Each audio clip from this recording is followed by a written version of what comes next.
Bonjour à toutes et tous, donc bienvenue à notre deuxième webinaire.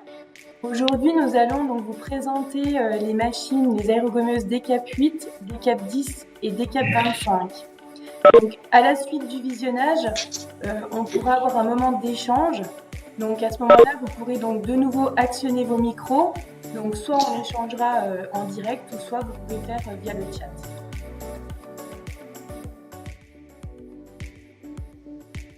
Bonjour à toutes et tous. Aujourd'hui, je vais vous présenter les aérogommeuses DCAP 8, DCAP 10 et DCAP 25. Nous allons commencer avec la DCAP 8 qui se trouve à côté de moi. C'est une cuve avec un fond conique qui permet de faire descendre l'abrasif facilement. Elle a une autonomie de 8 litres. Au niveau du fonctionnement, je vais vous montrer à l'arrière de la machine, comme ceci. Donc nous avons le branchement du tuyau d'air qui est relié au traitement d'air ou au compresseur qu'on va brancher ici à l'entrée de l'aérogommeuse. À cet endroit-là, nous avons le manomètre qui va permettre de régler la pression de travail en fonction du support que l'on a décapé. Donc on peut travailler de 1,5 et monter à 7 bars. Et on va faire le réglage avec le petit bouton qui se trouve ici, où vous avez en fait sur les côtés le moins et le plus. Sur le côté de l'aérogommeuse, comme ceci.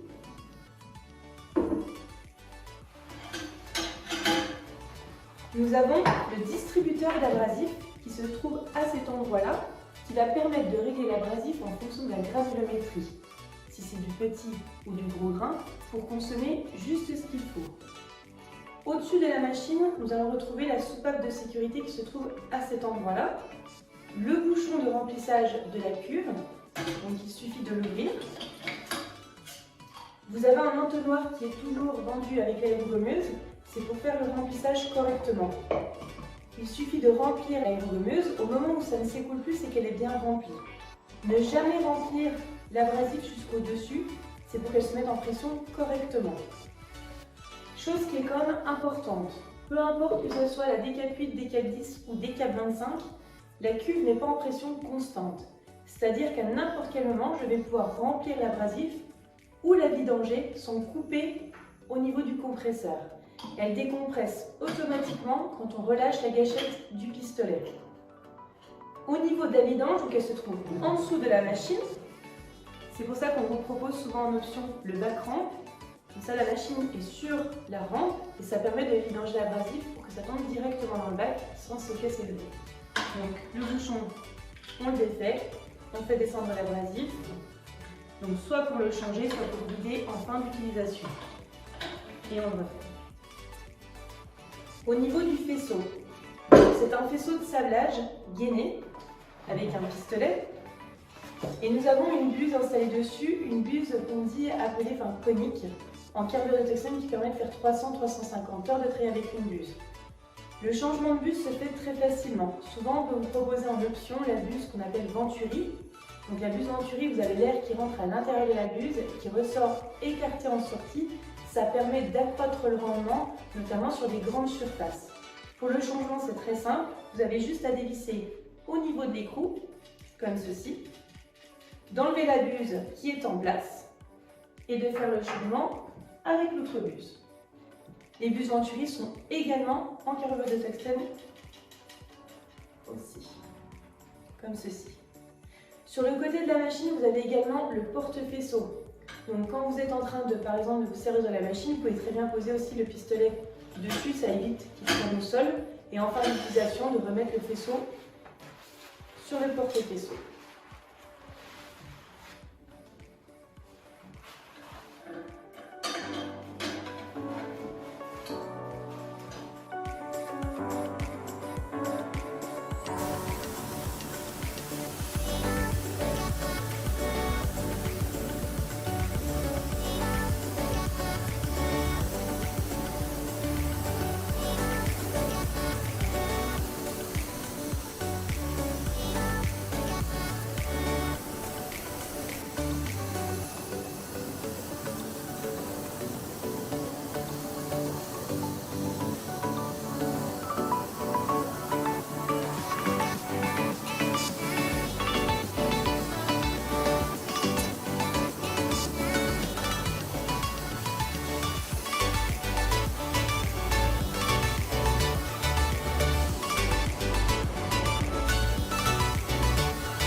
Nous allons passer sur la D410.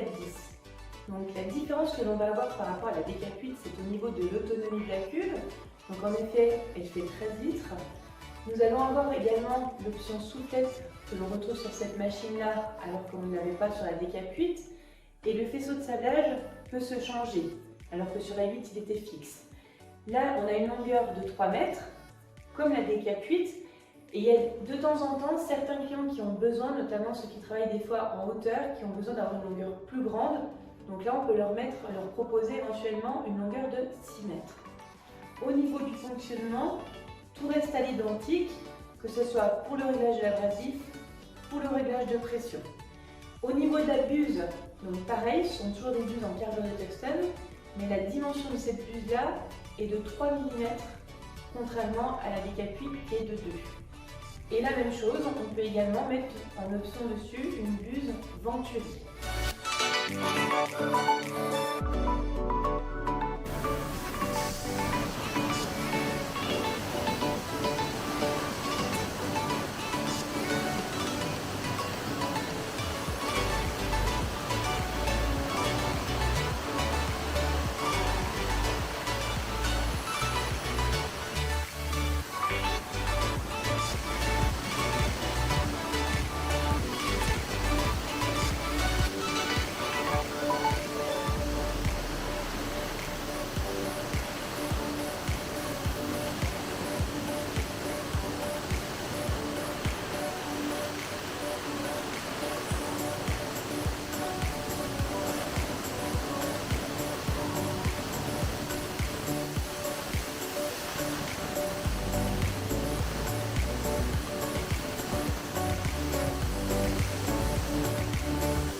Nous allons passer sur la D425 qui a une autonomie de 20 litres.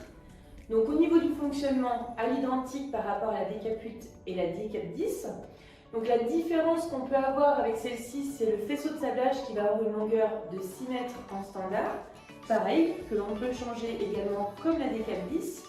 Au niveau de la buse installée dessus, c'est une buse également en carbure de tungstène avec une dimension de 4,5. On pourrait dire qu'entre chaque machine, c'est-à-dire entre la D4-8 et la D4-10, on va gagner 1 fois et demie de temps. Et à l'identique, entre la D4-10 et la D4-25, on va gagner également environ 1 fois et demie de temps.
Donc là, on vient de visionner donc la vidéo. Vous pouvez de nouveau actionner vos micros ou également poser vos questions via le chat. Si vous avez des questions par rapport à ce qu'on vient de voir, voilà, pas hésiter à échanger.